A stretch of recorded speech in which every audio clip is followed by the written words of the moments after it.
Good evening, everyone. You are in the spotlight with Brian Gardner for this Tuesday, June the 7th, 2016. Good to have you all here for our first of two shows this week. This In the Spotlight 4-on-1 show coming in here on this Tuesday night. Hope your week is treating you well so far. Hope you had a great weekend. And here we are for our first of two shows this week. We don't have a long show tonight, and that's usually the case, especially when we start later.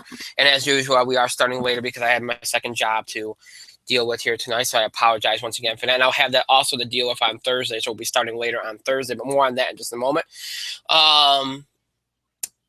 But we do not have a long show on tap for you tonight. And again, since we're on later, we try not to be overly long. Also, because we don't have a lot to do. And when we do two shows a week and we don't have anything special going on, you don't really have any reason to go along with any of these shows. So anyway, with that all being said, let me remind you all the ways which you can interact and contribute to our show. Have your voice heard by emailing us at itspotlight411@gmail.com. You can also follow us and tweet us at itspotlight411. Please remember to use the hashtags, hashtag itspotlight411, hashtag ITS5.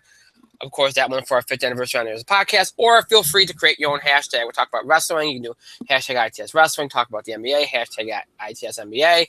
Whatever you want to do, just don't be offensive, disrespectful. That's all we ask. You can also find us on Facebook. Search for In the Spotlight 4-on-1 on Facebook. Make sure you like our page upon finding it. All right. Again, as I said, first of two shows this week tonight. As usual for Tuesday, sports and wrestling. We're only going to cover the NBA tonight. Last week we did a little bit with baseball, and I said we'd talk more about baseball over the coming weeks. Well, there's a lot of ground to cover with the NBA final stuff, so I want to kind of leave it to that. That is the big thing going on right now. So, and again, as I mentioned last week, a lot of the MLB stuff can wait, and it is still early. So we'll table that for right now. There's nothing else going on in the world of sports that bears being covered right now. There's a couple of things that could be covered, but I want to wait until we can give proper time to them. So we'll table all those as well. So we'll just do NBA final stuff tonight, and then a little bit of wrestling, covering last night's Monday Night Raw and some of the Brock Lesnar stuff, because that's obviously a big story. We'll cover that tonight. Keep it very short tonight if we can. So that will be our show tonight. Thursday, again, we will start later. Probably about the same time as tonight. And again, we'll keep a short show, box office beat, TV highlights, film stuff, film news, entertainment news, that kind of thing. Just keep it very short. Nothing special on tap for this week. Next week, though, when we can start on time all week, which is going to be nice, we do have a couple of special things planned. Tuesday will be a sports entertainment combo show. By that point, might have an NBA champion. So obviously talk about that and why not an NBA season if need be at that point. But Tuesday will be sports entertainment combo. Any sports headlines we have to cover, entertainment news, box office beat, all that good stuff. And then next Thursday we'll have an all wrestling show that will be previewing WWE's Money in the Bank pay-per-view, which is always one of the bigger pay-per-views of the year. So we'll be talking about that next Thursday. So if you'd like to submit questions or comments for that, please feel free to do so. And that's what's coming up next week. The week after that, we will have our NBA draft preview. Our NBA draft is coming up soon, so we'll do that. And yeah, so a couple of things to look forward to. So next week, you have the WWE Money in the Bank pay-per-view preview show. And the week after that, we will have an NBA draft preview. And then, of course, we'll do a post kind of reaction kind of deal, as we always do as well. More on that later. So I just want to give you all a general overview of what's coming up. Nothing big this week, because again, we're going to be starting later. But next week we'll have the all wrestling show, and then the week after we'll have an NBA draft preview coming. So some big things, a few big things coming up. And then once we get to July, we'll start to do a little bit more as far as big things go. All right. So with all that being said, allow me to introduce my co-host, who is on the line right now, on the air, I should say right now. Mike, you are in the spotlight. Oh, wow, wide eyes. Okay. Okay, I'm here. He's here. Yes. All right. So like I said, this is going to be a very short show tonight. And we're going to start, as we always do, with sports and in the NBA. And again, the only thing we're covering in sports is the NBA. Now, let me, when we last talked and we last did a show, we talked about how the potential for this NBA Finals to be a classic. And The league. I think the league really needed it to be a classic because here's the thing: you had this classic Western Conference Finals, or it ended up being that way after a few blowouts. Last year they had such a good playoffs, and then the finals kind of, because the air got taken out of the finals because Cleveland got, lost their two best players to injury. I mean, two of their three best players to injury. So that took the air out of the finals, and everything kind of just culminated in anticlimactic fashion. This year, they've had a lackluster playoffs, with the exception of the Thunder Golden State series, but only got better later on. And they had a couple good early playoff series, but nothing classic. This is the finals that everybody wanted to see, especially after last year when they felt like you got cheated because of the injuries to the Cleveland Cavaliers. Golden State had to listen to it all year. Okay, you had the great regular season, but got to play Cleveland, got to play Cleveland at full strength. Let's see if you could beat Cleveland, because a lot of people didn't think they could beat Cleveland at full strength. A lot of us bought into what we were seeing from Cleveland over the course of the last month in the playoffs, where they ran through everybody, even Toronto, because they basically gave Toronto 2 games. I don't care what anybody says they did. They just flat out, I hate to take away from Toronto. Toronto played well in those 2 games that they won, but to me it felt very much like Cleveland was lackadaisical in both those games. So, but anyway, you look at it and everybody's like, well, what did I say for the last couple of weeks? Don't think that Cleveland hasn't been challenged. Cleveland's going to be fine. Don't think they're one-dimensional, because they've been relying heavily on the 3, because we know that their first and foremost offense is going to the basket, attacking the basket. Don't worry about that. You know what? Cleveland's been challenged during the regular season enough. They're going to be ready. Well, I think, there's still games to play here.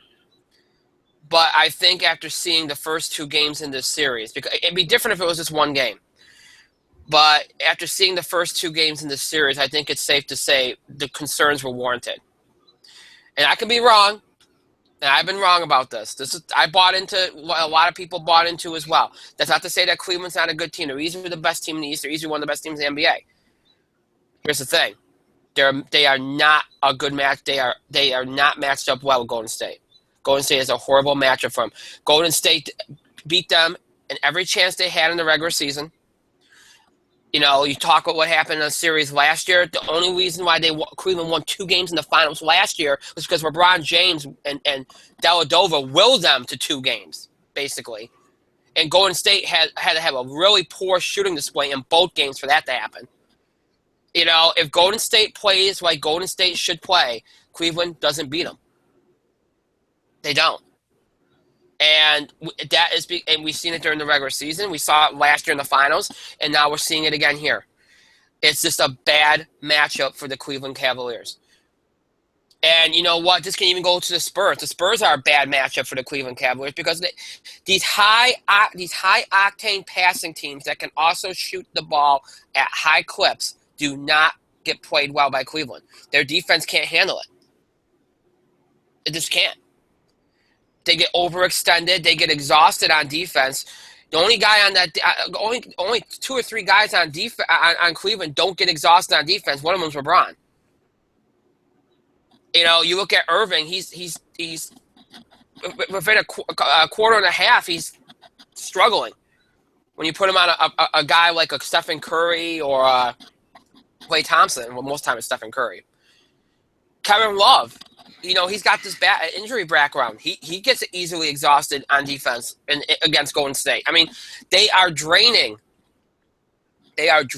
Cleveland on defense. And it's not. And here's the thing. And this is where I'm going to go. And this is where I'm going to go on a rant here. You can talk about their defense or lack thereof. You can talk about it being a matchup issue. The bottom line is, forget about Game 1. Game 1 wasn't very much this case. Game 2 is where I have a major issue. And you probably heard a lot of people comment on this. What really bothers you, if you're a Cleveland Cavaliers fan, is they gave up in Game 2. The first quarter was competitive. As soon as Golden State went on a run in the second quarter, Cleveland allowed themselves to break. You do not, if you're a professional sports team, allow yourself to break. You might still lose, but you keep fighting.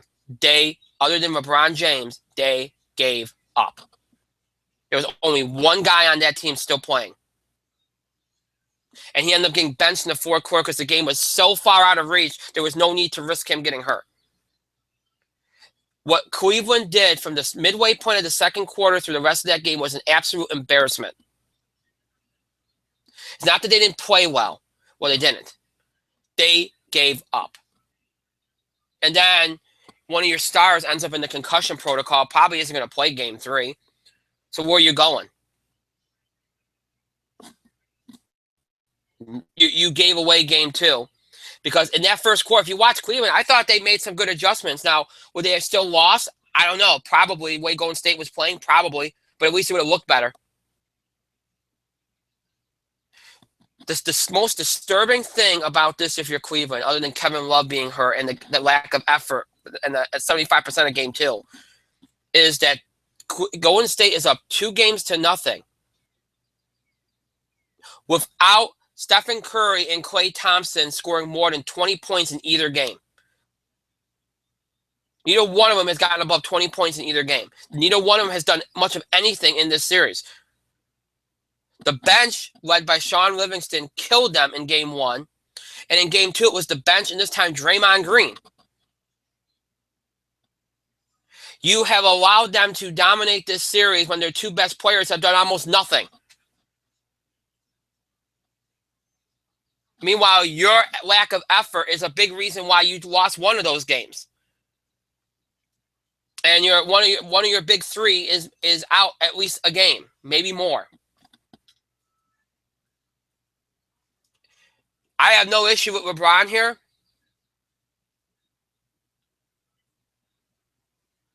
No issue with LeBron. My only issue with LeBron is the press conference after game 2. Only issue. And my issue being, he said he had no reason to be frustrated. Well, he said he wasn't frustrated personally with game 2. He thought they did all they could do. I can't even fathom how one could think that. I mean, he did all he could do. I mean, maybe he just doesn't want to throw his players under the bus, and to him, I'll give him that credit. Yes, but don't, I won't even make a comment on it. I would just say, you know what, it is what it is. We have to do better. Stick to that line, but don't treat people like idiots. We all saw what we saw. You'd have to be frustrated with what happened in that game.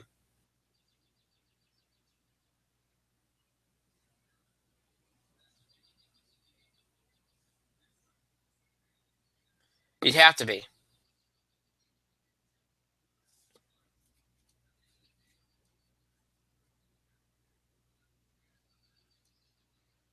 It's just there's no words for the lack of effort and the performance of Cleveland. Game 1 they just got beat, and that's really where you saw that they're just not a good match. Golden State's not a good matchup for them. But game 2 was just a whole other level of just they gave up, and you can't let yourself break. And they broke. They broke. What do you want to say? That's because they realize, you know what? No matter what, we can't beat this team. I don't know, but you shouldn't give up. You shouldn't give up. So where do they go from here?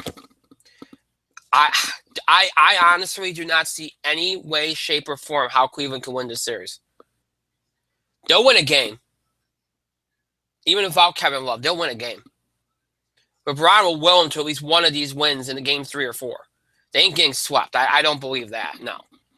Maybe they get 2. But I think Golden State's winning the NBA championship. Because they only have to win 2 games, and they have 2 home games left. There's no way, the way they're playing right now, the way their bench is playing. Forget about Curry and Klay Thompson. They've already proven they don't even need them guys to perform at a high level.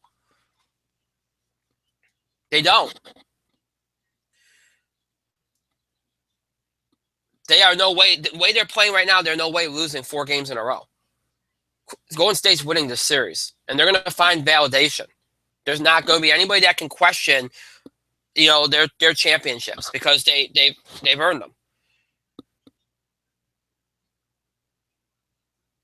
Now, I made an error. I should clarify. Last week, I thought that we'd be up against Game 3 tonight. No, the schedule is a little different this year, and I kind of like it. Game 3 is on Wednesday. Game 4 is on Friday. So Game 3 will take place tomorrow from Cleveland. It's a must-win. They have got to win that game.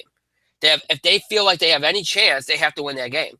Honestly, they have to win both games. They have to tie this thing up because it's just if you think about it, their only real chance at winning the series is to win the next 4 games, which is why I don't think they can win it because I don't think Golden State's going to lose 4 games in a row.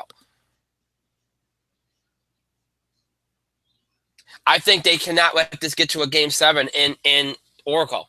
If it does, then they're done. I think they're done anyway, but that's again, you back yourself into a corner here. You had opportunities in the last 2 games for the big 2 for the Golden State Warriors. Curry and Thompson did absolutely nothing. That was your chance. You think those guys are not going? You don't think those guys are going to start shooting the ball better than they have? They're both due for 20, 30, 40-point outbursts here. That's going to happen in one of these next couple games. And when it does, you're done. So you had a chance if you were Cleveland.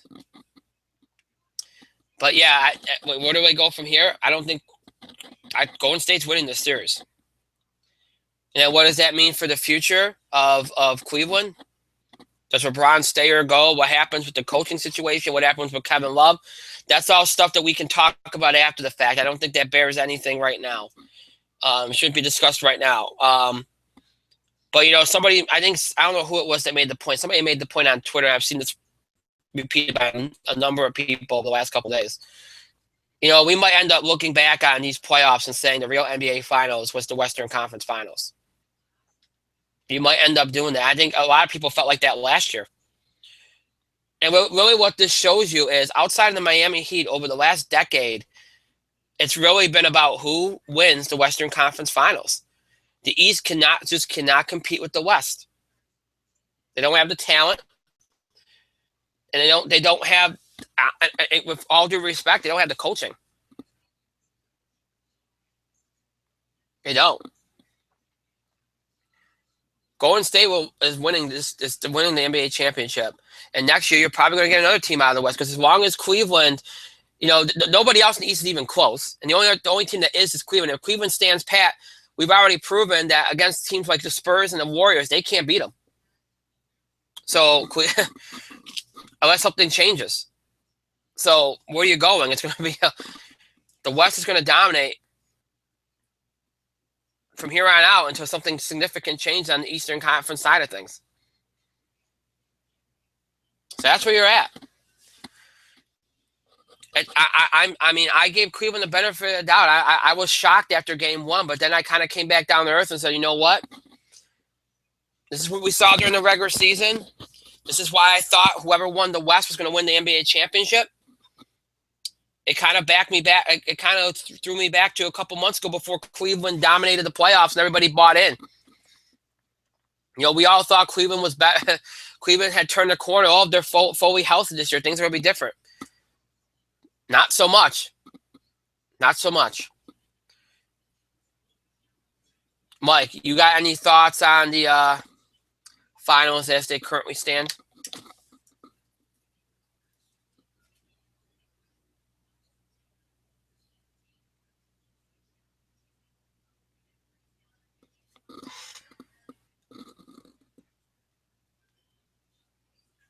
What in the world is going on? What you know what that has been very distracting for anybody that's actually, because if you're listening to this, you probably won't be able to know what I'm talking about. But if you've been watching Mike in the corner, there's been some weird stuff going on.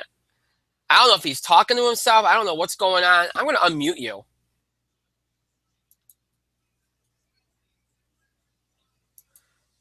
Why can't I unmute you? I should be in control of this. All right. Can you unmute yourself? Can you seriously unmute yourself?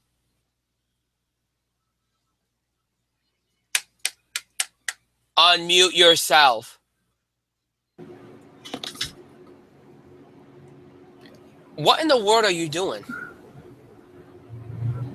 I'm muting myself. I'm aware, but why? You look like you were taught. Like what was going on? That was the strangest. Like I kept looking at you while I was talking. I'm like, what is going on? I was rocking out to some cool music. Sure. Okay. Well, anyway, I can't play it on the rate. I can't play it on the air. That's true. That so is I true. decided to play my game while you were talking and listen to some music. Well, anyway, I was throwing to you while about drinking this. Now it's a little warm-ish tea. Well, I threw to you on the NBA Finals. Well, I'm well aware. Just for the record, I am a big fan of the Dunkin' Donuts. Their tea is okay. Their coffee is better. I just spruce up their tea with one of my own tea bags. St. Delphor original organic black cherry. It is a very healthy and very tasty tea. I suggest you double up on it. Box on Amazon with free shipping, by the way. And I'm talking about that to the NBA Finals because there's not a whole lot to talk about the NBA Finals. Because the truth is, the key for Cleveland to winning these finals was here's the thing. The only people at this point who can contain Curry and essentially Klay Thompson is the fact that they're both not 100% shooting 100%. The key to Cleveland was to contain the rest of the team, the Warriors, while playing their game to the best of their ability. If they can't do that, then they're not going to win. Just long story short. Look, do I think that Golden State could lose 4 games in a row? Possible. It's probable. Could happen. Yeah, sure. Steph Curry finds his rhythm during the series. Hasn't really had a good rhythm. He's had some flashes of his greatness, but he hasn't had a good rhythm since going down with injury. He came back. He's fine, However, he's not there yet. Right. Not there yet. And Klay Thompson, sometimes he gets the ball high and sometimes he gets the ball less high. I don't know. Do. But the thing is, with Klay, he's a solid player. He's a solid player, and he's always a threat. Sometimes the ball goes down. Sometimes the ball goes down. Sometimes the ball stays high. You never know with that guy. But if you let the other Golden State Warriors and other members of that team beat you, you are not going to win. That's just it. See, right. Had the Warriors dead to rights. Shit the bed on 4 straight games. Oklahoma City shit the bed. This series, by all rights, should be Cleveland versus Oklahoma City. I'm not even going to pull my punches there. The problem is, Oklahoma City shit the bed. Yeah. Now, the thing is, Cleveland, the other members of the Warriors kind of beat you offensively and give up, both on the defensive and offensive end, then you're not winning jack and or shit. Argument before. Like, oh, should they get rid of Kevin Love? Should they get rid of Tyronn Lue? Should LeBron go? No. Because the thing is, Cleveland is still the best team in the East. By far. Easily, and yep. I made this. Why blow that team up? And if anything, look to maybe add a missing piece. I'm not. I don't mean to treat it like the series is over. It's not. But Cleveland had better think about winning a game. Not just thinking about winning a game. They better act on winning a game and actually go out and win a game. Right. Here's the thing. Despite their record, despite the fact that they are more than likely going to win the NBA championship this year, despite having the best regular season, this is not the greatest team of all time. Beatable team. It's just in the current NBA, nobody comes close except for maybe Cleveland and Oklahoma City and San Antonio. This is the long and the short. This Golden State team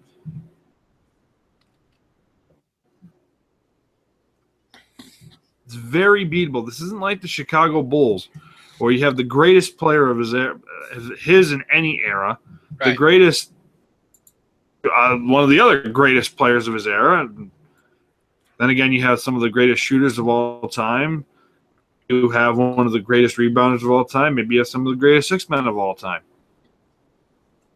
This team isn't that. This team is not the Celtics. This team is not the Bulls. This team is not the Lakers. They are beatable. Especially when one of the two best players in the current era is off. Right. Number two is also off. Right.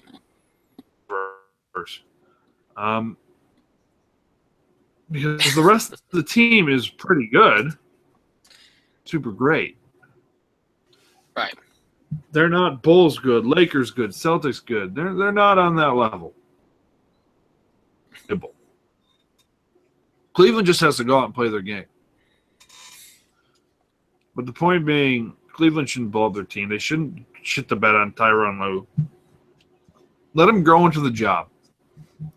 The players obviously like him.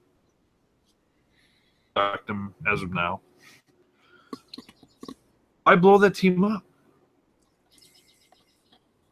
Go add a piece that you think you're missing. Right now, go win game 3. This is game 3, right? Jesus, I have not paid attention. Well, I'm not invested. The conference finals. Maybe because there was nothing else to do in Canada at that time. Okay, you know what? Let me quickly tell this story. I don't know if I told. I'll tell it on the air. Golden State, Oklahoma City. It was like Oklahoma. It was the first. It was like game 6 back. It was game 5 in Golden State, right? Mm-hmm. I was watching and it's like, oh, this could be the game. Yeah, Oklahoma City could put them away. So I'm watching the game. and all of a sudden it's like, all right, Oklahoma City's shitting the bed. Golden State's making their big run. And at the bar, the hotel bar, I was just kind of chilling out. And at the bar, the more interesting thing happening was this dude. He was trying to pick up this business chick. And they were talking, and they were talking, and they were talking. I'm like, I just want to watch this game, but this is too much. This is important, So I'm just watching. Eventually, I gotta give them credit. Oh yeah, I'll go help you with your presentation. Let's go up to your room. I'll help you with it. She agrees. She looks over, and I give her this like nod and smile, like yeah. And they go up. I was like, and I look, and I watch the game, and I see the Warriors just starting to blow up thunder out. I'm like, God, that was more entertaining than this fucking game. Jesus. And I'm saying this because that story has been more entertaining than this series, than the finals so far. It isn't going to show up.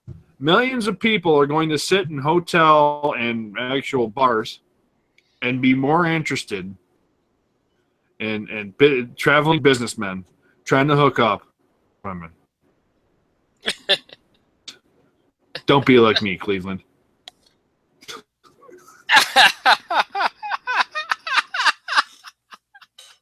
There's nothing to it.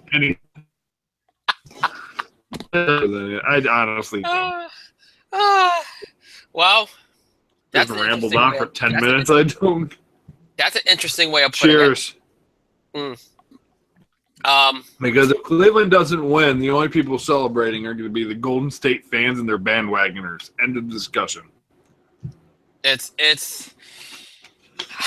Let me just wrap up by saying this.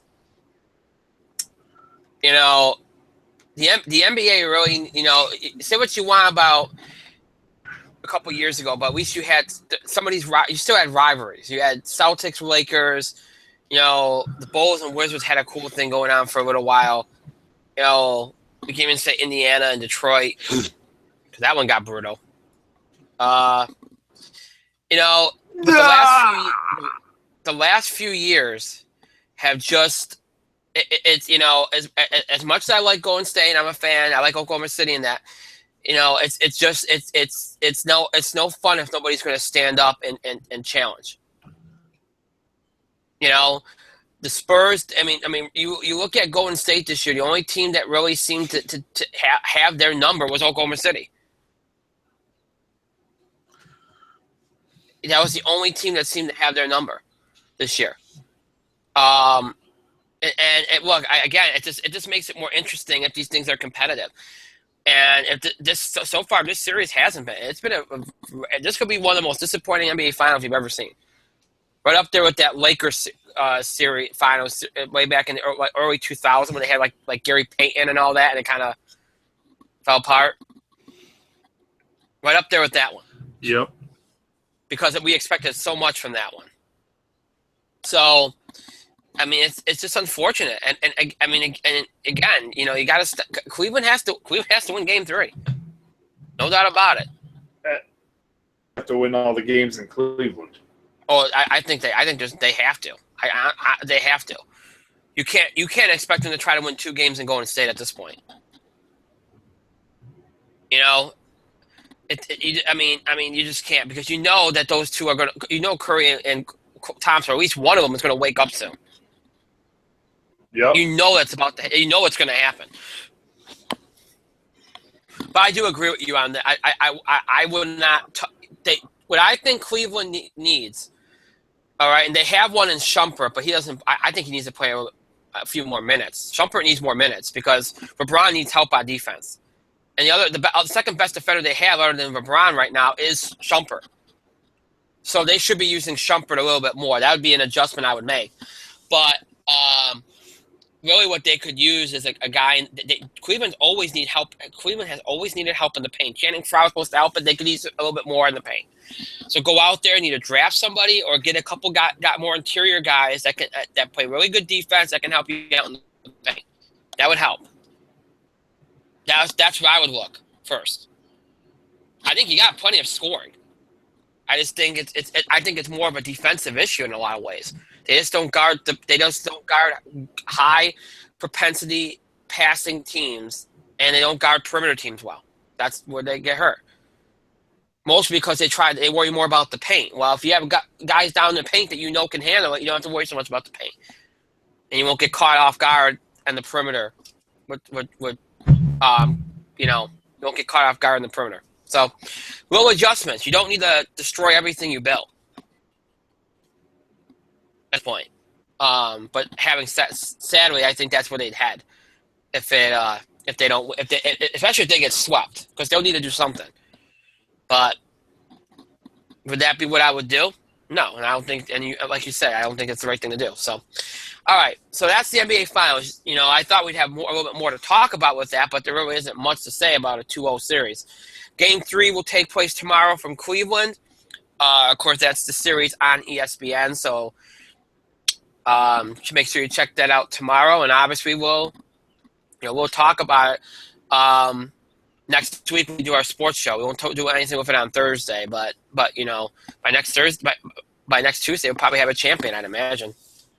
I honestly think the series will be over by next Tuesday. So, but all right, so that's the NBA stuff. That's the sports stuff for tonight. Now we're going to jump to wrestling. Wait, Brian, you arrogant son of a bitch! What? To think that is the only finals going on. You arrogant son of a bitch. Arrogant? Oh, that's all of the things I've called you. That's not the least accurate word. Mm-hmm.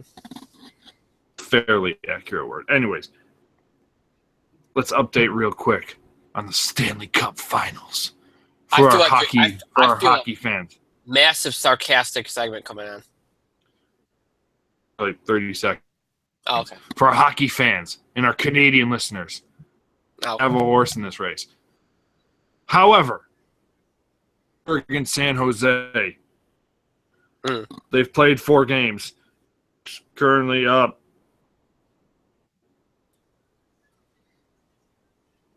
Look, I was aware about the Twitter's whole like Never Crosby movement going on. Yes. I'm not familiar with why, but the thing is, I think I said this when we talked about this briefly. Pittsburgh, all the rest of the teams who were at the time in the playoffs were more stacked. Else, including and not limited to the San Jose Sharks. And 3-1. 3-1.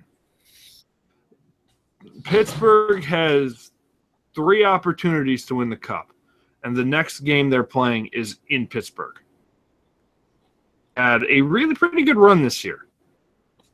Pretty good run. He has 2 more attempts to win the cup in their building. Right. Tomorrow. That's what I think the next game is. So, yes, we have updated you on the Stanley Cup, where the Pittsburgh Penguins, and I'm not sure why Never Crosby, but he's probably going to get another one.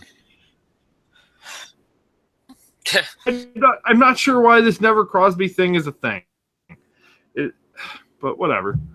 Let me just say this, because I'm a big hockey fan. In the last couple of years, I've actually gotten into watching hockey again, because we've had a couple of good playoffs. We had the great Winter Olympics with hockey, but this year has been flat out boring.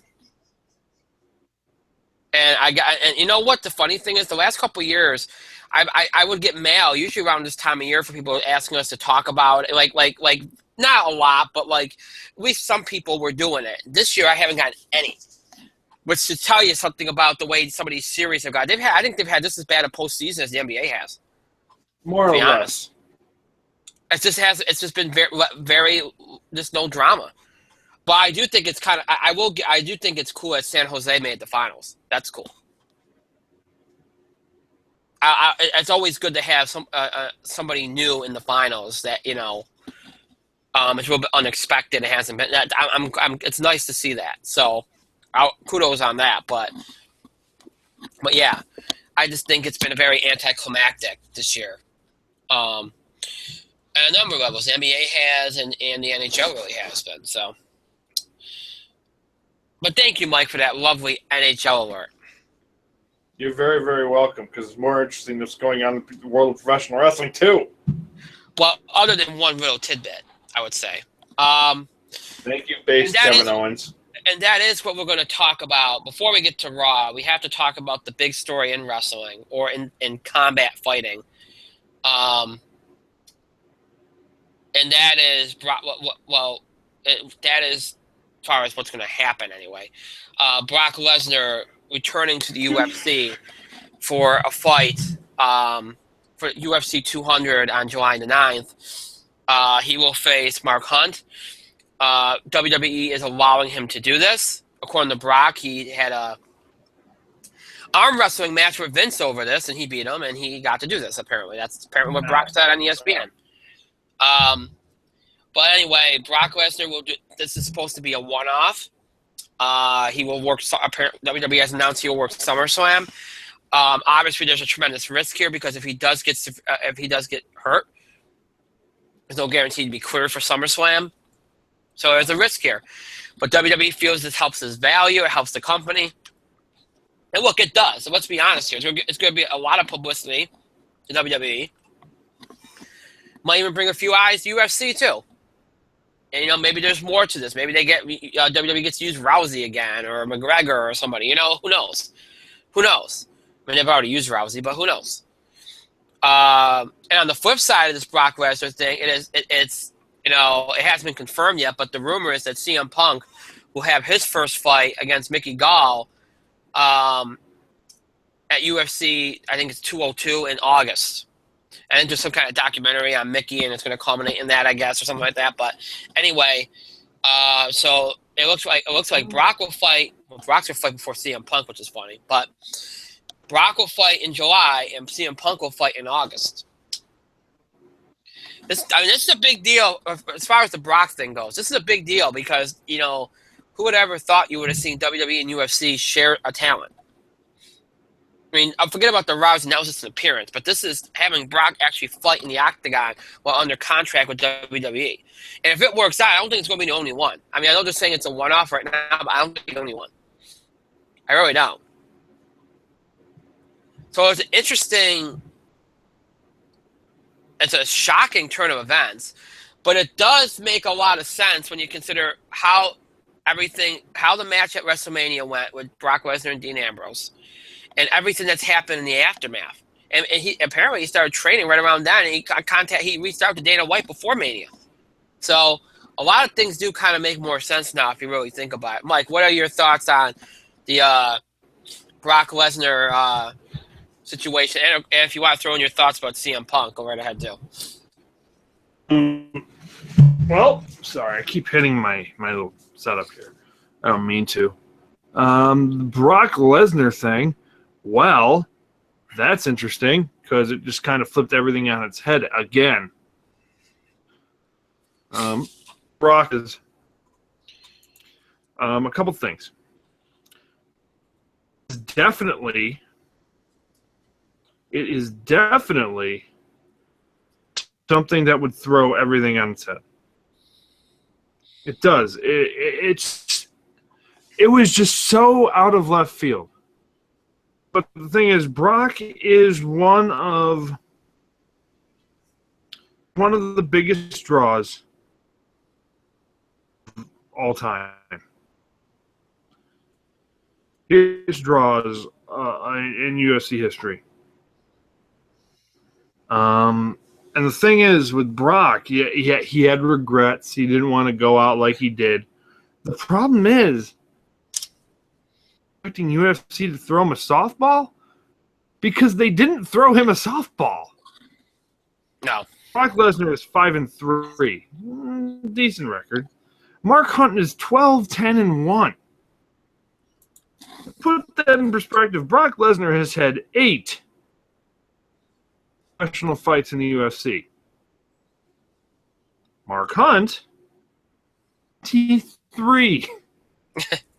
Literally almost 3 times more than Brock Lesnar has. And Mark Hunt has had a solid career. Yeah, he has 10 losses, sure. But he's had a solid career. They've both beat common opponents. The only disadvantages he had, apparently, is that he hasn't fought in America in 3 years. Be the only disadvantage he has because all the betting odds got out and Brock is the underdog. Slight underdog. He is a solid underdog. Right. So, and why, and him beating Vince McMahon in an arm wrestling thing and maybe holding him up for more money is just definitely totally Brock Lesnar. Brock Lesnar would do. And has done. But so he's doing it at UFC's biggest pay-per-view, biggest event, UFC 200.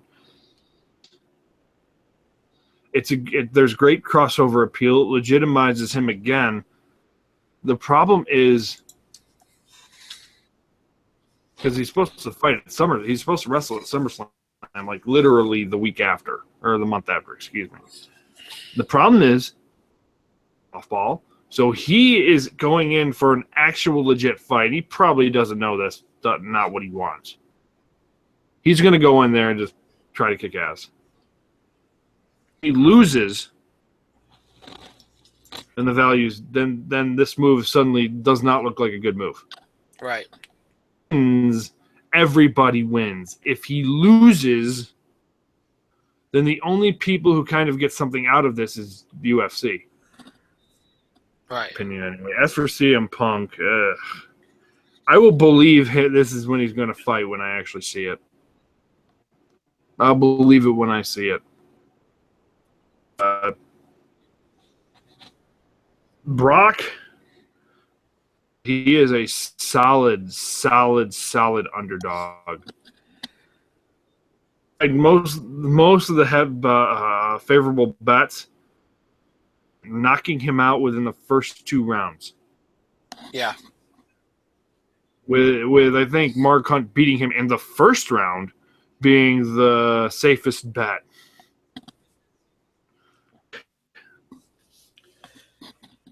My training camp had better go better than the last couple of times.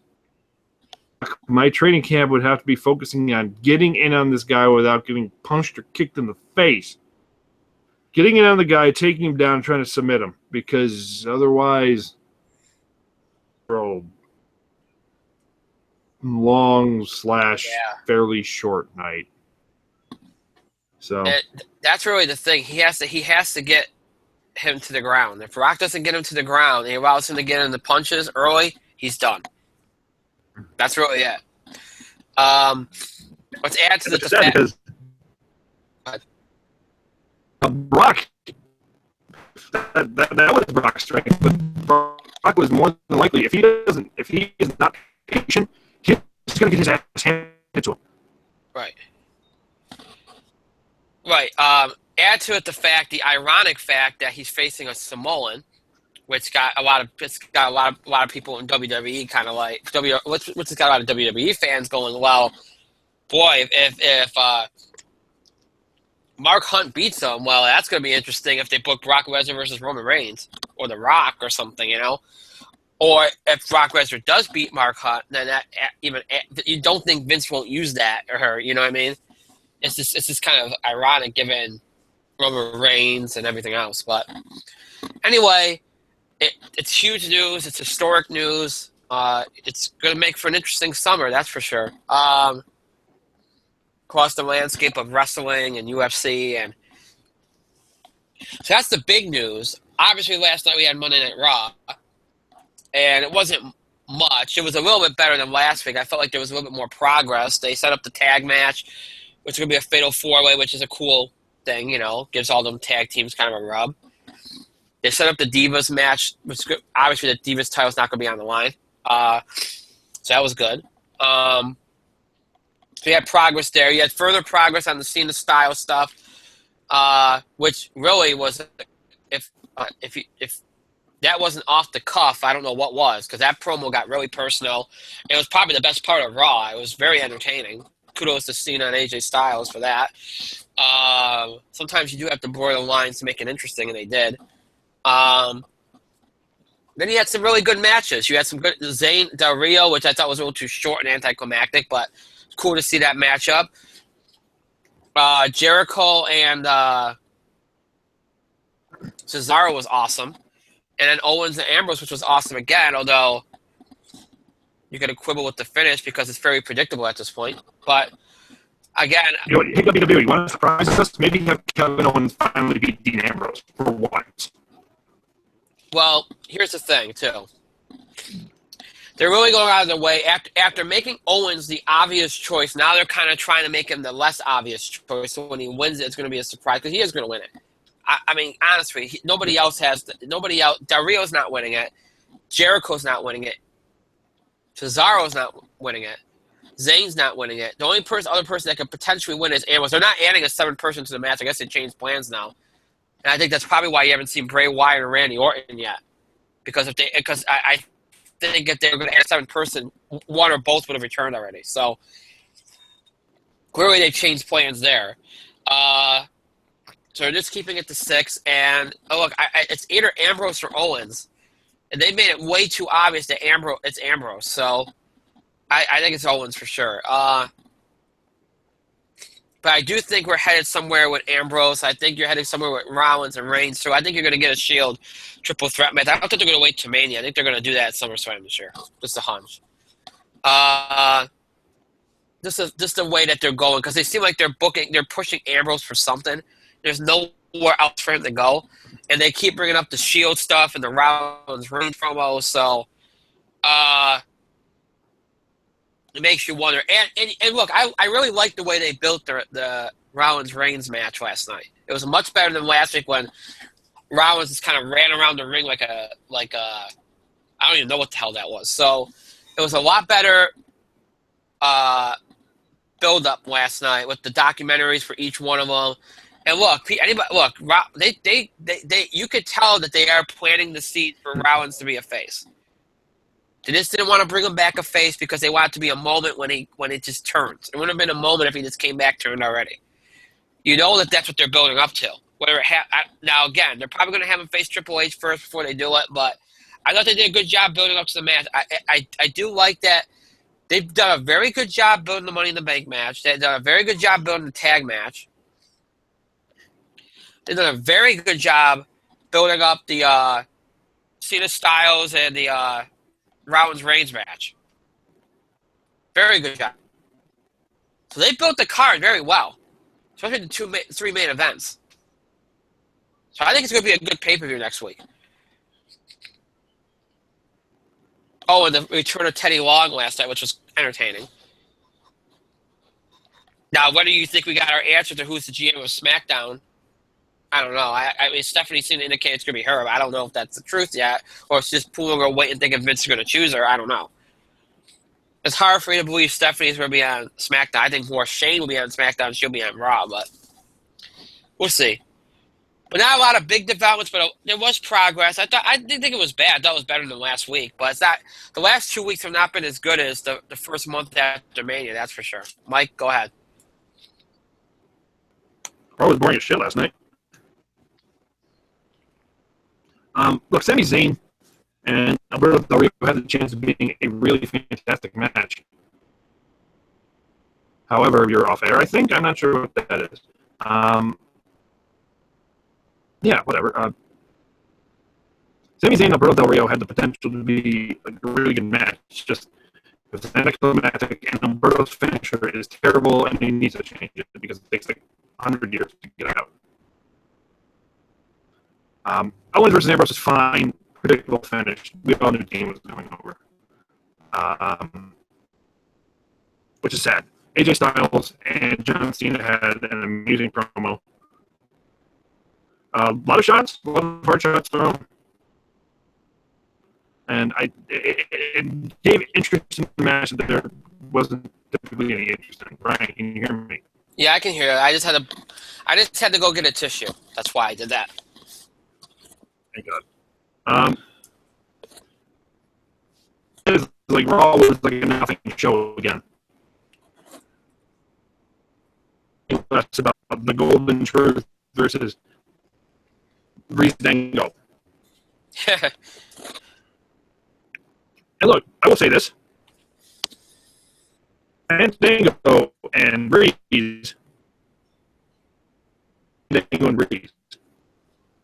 The purpose of the angle is not Fandango and Breeze. For the record, it is not Fandango and Breeze. It is exclusively Golden Truth, which is just not working right now.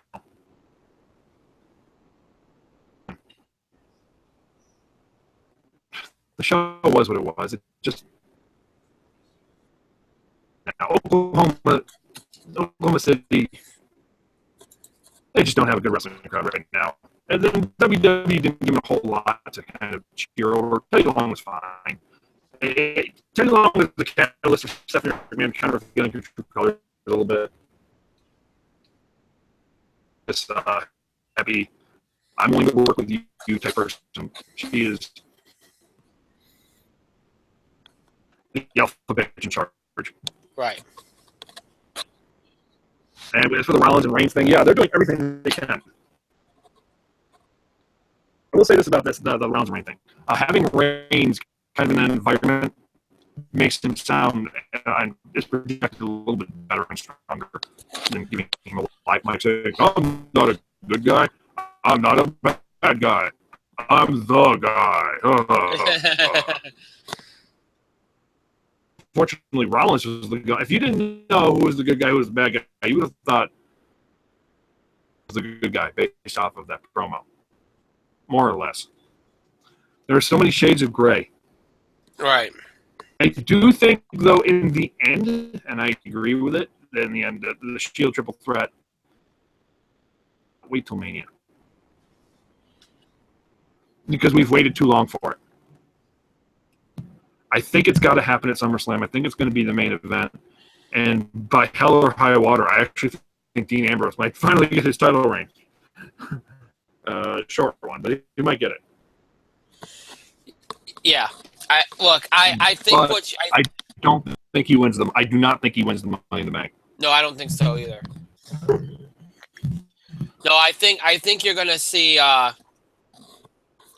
only thing that I question is whether they pull if they pull the trigger on Triple H, then Triple H Rollins is at SummerSlam, and then then that means they're probably waiting till Mania on the triple threat. A part of me wants them to wait to Mania because I feel like that is a WrestleMania main event. But then there's a part of me that's like, like you said, we've waited so long. I think you would. I honest to God think that that's probably where they were going to go this year. I don't think they were going to do Reigns Triple H.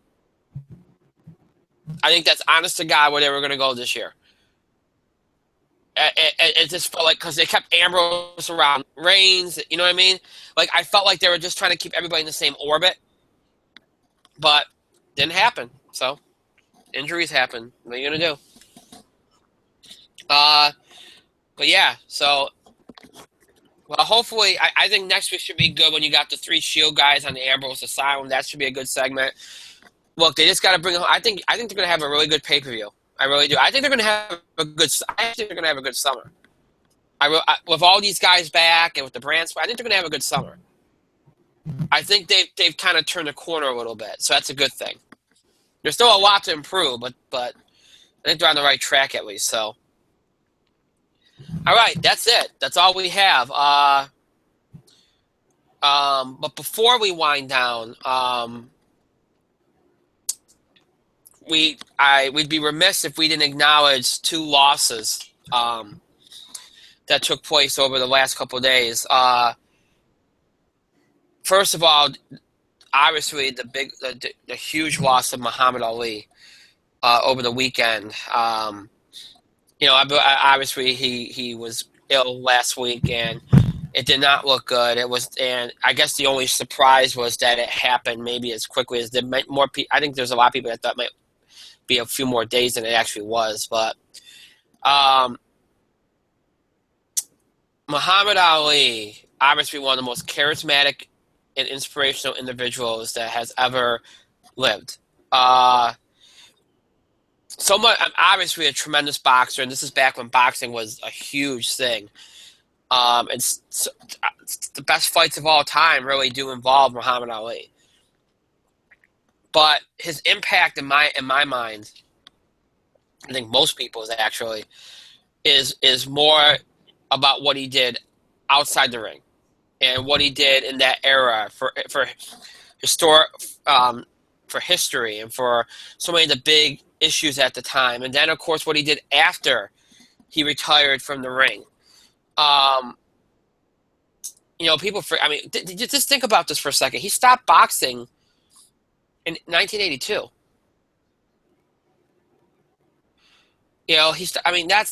For the last 30 or so years of his life, he wasn't boxing. he was this inspirational figure, this ambassador. You know, in 1996, he lit the Olympic torch.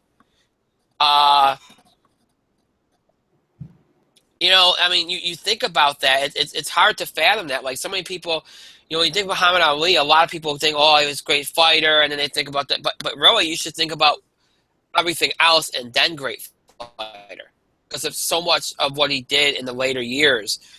Because I mean, that's really his impact. Is so much. I mean, he was the best fighter ever lived. Yes. But his impact goes beyond that. That's vastly limiting him. If that's the first thing you think of, he's a cultural icon. He's an inspirational icon. What he did for this country and other countries, for what he did for charity work, his various charity endeavors. Just a great man, a charismatic man. You know, if one of those people that you really always wanted to meet, if you never got the chance, you regret it. He's just one of those people you just wanted to meet. And to battle what he did, my dad has Parkinson's, so I know it's just, he battled it for 30 years. And to be able to do the things he did while battling it, God bless him. I mean, he had more strength than people know. Or than he exhibited even in the ring. So obviously a huge, tremendous loss, and we want to extend our condolences to his family, friends, loved ones, fans, and may he rest in peace. Huge, huge loss. And yesterday, the news broke about Kimbo Slice, who passed away at the age of 42 due to a heart attack, which was just again so young, and this is shocking bit of news. And you know, it's just unfathomable to think of somebody that young. I mean, we hear it all the time. And apparently he was awaiting a heart transplant. It's just a horrible, horrible news. An MMA fighter, great fighter again. Very improbable run for him to get to where he was at. And it's just a sad thing when somebody dies so young. And like, do you have anything to add on either of the two people we've lost here? Probably both of them, honestly. Muhammad Ali was the greatest boxer of all time. Right. ESPN named Muhammad Ali the second greatest athlete of there whenever they were doing it, whatever that time period was. The second only to Michael Jordan. And when you think about it, Jordan was the greatest basketball player of all time. Wayne Gretzky is the greatest hockey player of all time. And Muhammad Ali is single-handedly the greatest boxer of all time. His nickname was the greatest. Right. And he was. He was easily the greatest fighter who ever lived. Floyd Mayweather. Muhammad Ali, I mean, the dude was Golden Gloves winner, Olympian. He won a gold medal. Three-time world champion. He was the only three-time lineal world champion. The only guy who's ever done that. He's held 8 or 4 of the biggest boxing matches of all time. And you have to think about it. For refusing conscription into the military. Right. Saying his U.S. police. So he was jailed. He had draft evasion, stripped of his titles. He appealed, and he lost. It's hard to describe. I mean, people, more eloquent people than I have been describing this. He had not fought for 4 years. He was jailed.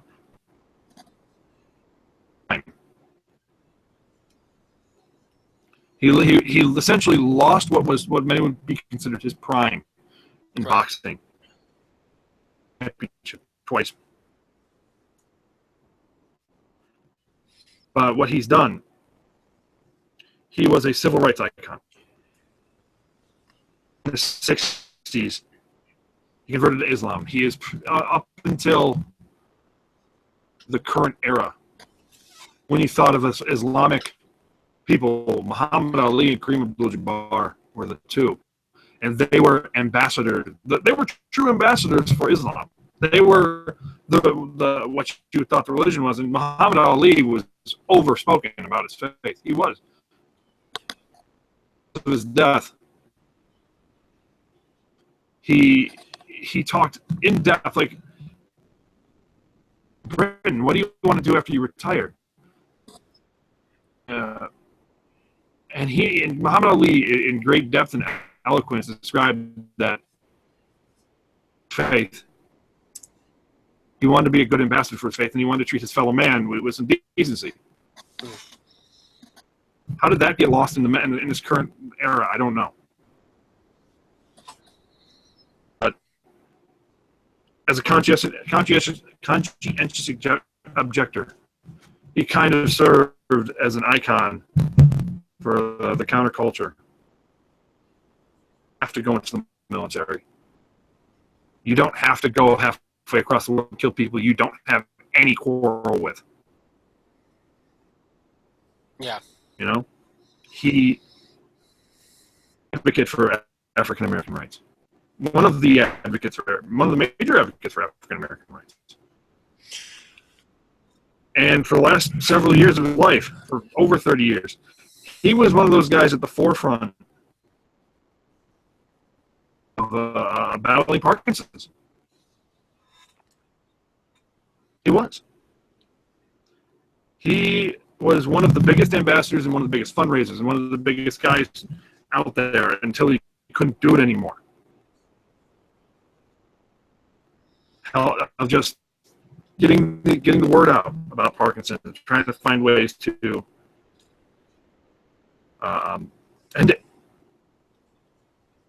Muhammad Ali is one of the most influential athletes of all time. He's one of the most influential Americans of all time. And for sports and for history, losing Muhammad Ali is huge. And we lost a legend. We lost the greatest of all time. We did. Condolences to his family. Major condolences to his family. And to his fans and his friends. Kimbo Slice was sudden. Last night I kind of went on Twitter. I'm like, why is Kimbo Slice trending? Is he making another run at the UFC? Hospitalized with a heart attack. And he passed away really suddenly. He against doctor's orders, he needed a heart transplant. But you talk about people unlikely for success in mixed martial arts. Kimbo Slice is the poster child. Kevin Ferguson Sr. was his real name. He was homeless for a time. He was a bouncer, and he made his name in the early 2000s, just fight videos on YouTube. And then Elite XC, back when they had this big run on CBS, Kimbo Slice was their guy. And the moment he went down, they went out of business like a month later. Legit. I actually had to look that up. But he was, you know what? He tried his hand at the UFC, didn't do so great. He tried his hand at Bellator, did a little bit better. But for everybody who knew Kimbo Slice, he was a student of mixed martial arts. He was always willing, never willing to rest on his laurels. He was always willing to learn more. And he was a wonderful guy, a gentle giant, one of the most welcoming athletes in the mixed martial arts world. And that's hard because there's a lot of fucking testosterone in mixed martial arts. They're not always kind. They're not always forthcoming. Kimbo Slice apparently was all those things. So for the world of mixed martial arts, you lost one of your most unlikely figureheads, best ambassadors.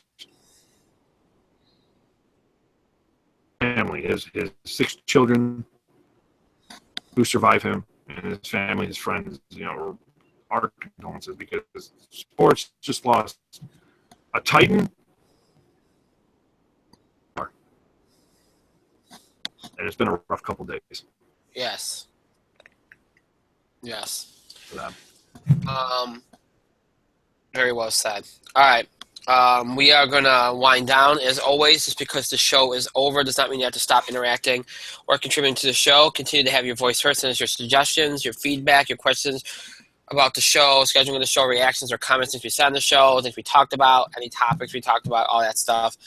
If you'd like to give us topic ideas for breaking news items, we want to make sure we cover. As long as they're related to sports, entertainment, or wrestling, we will cover them. So you can send them to us as well. So all these things you can do by email, Facebook, and Twitter. You can email us at itspotlight411@gmail.com. You can also follow us and tweet us at itspotlight411. And please remember to use the hashtags, hashtag itspotlight411, hashtag ITS5. That one, of course, for our 5th anniversary on the Nerds podcast. Or feel free to create your own hashtag.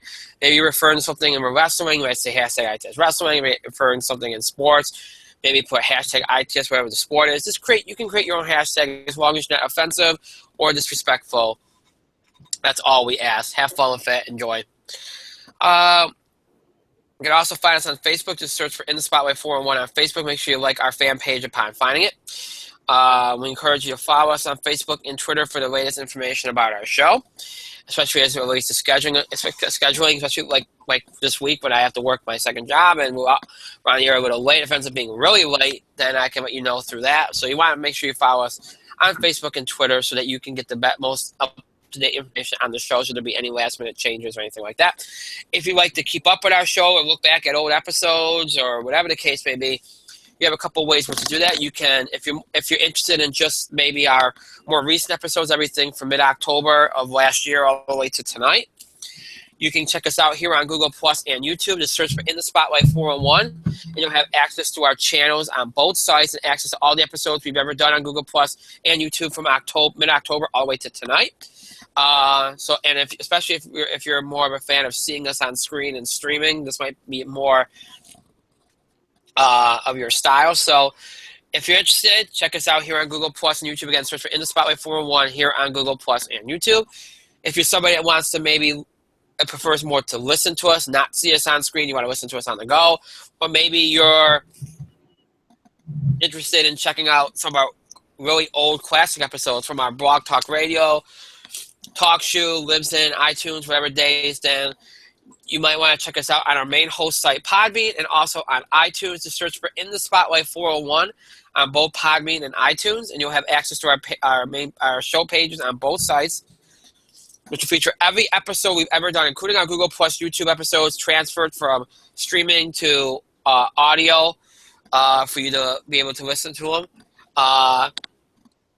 rather than just stream them. So you have that option as well. Every episode we've ever done is on Podbean and on iTunes in order from the most recent date to the oldest. So just search for In the Spotlight 411 on Podbean or iTunes, and you'll have access to every episode we've ever done, everything from Blog Talk Radio, TalkShoe, Google Plus, YouTube. Everything we've ever done is on there. Again, in order from most recent to the oldest. So feel free to check us out on Podbean and iTunes, as well as Google Plus and YouTube. You can keep up with our show, look back at old episodes. Maybe you are a new fan and wants to check out a little bit more about what we're about, whether it's a really old episode or a current episode, whatever the case may be. Do all that on Google Plus, YouTube, Podbean, and iTunes. So 4 ways in which to keep up with our show, look back at old episodes, etc., etc. All right. I want to thank Mike for being here tonight. Thank you, Mike. Time for bed. I want to thank myself for another great show. Pat myself on the back, and thank all of you for your continued support and your contributions to the show. Thank you so much for watching. Those who will be listening to this later in archive and on Podbean or iTunes, thank you to you as well. Again, this is our first of 2 shows. We will have a second show this coming Thursday. That'll be our entertainment show for this week. Box Office Beat, TV highlights, film picks, entertainment news, all that stuff. Be about the same length as the show tonight, maybe an hour or so. Again, it'll be another late start, probably around the same time as tonight, 8:30 p.m. Eastern time, because I am working late. So keep that in mind. And then next week, remember, we'll have a sports entertainment combo show on Tuesday. All reference show previewing WWE's Money in the Bank pay-per-view next Thursday. So if you want to get questions and comments in starting now for that, you can. Of course, as always, you can also email, Facebook, and tweet us your questions or comments on the night of the show next Thursday as well. So keep that in mind as well. With all that being said, that is it. So I hope you all have a great rest of your night, a great Wednesday, and a great Thursday. We'll see you back here broadcasting and streaming live here on Google Plus and YouTube at probably around 8:30 p.m. Eastern time this Thursday, which is June the 9th. Until then, have a good night, everybody.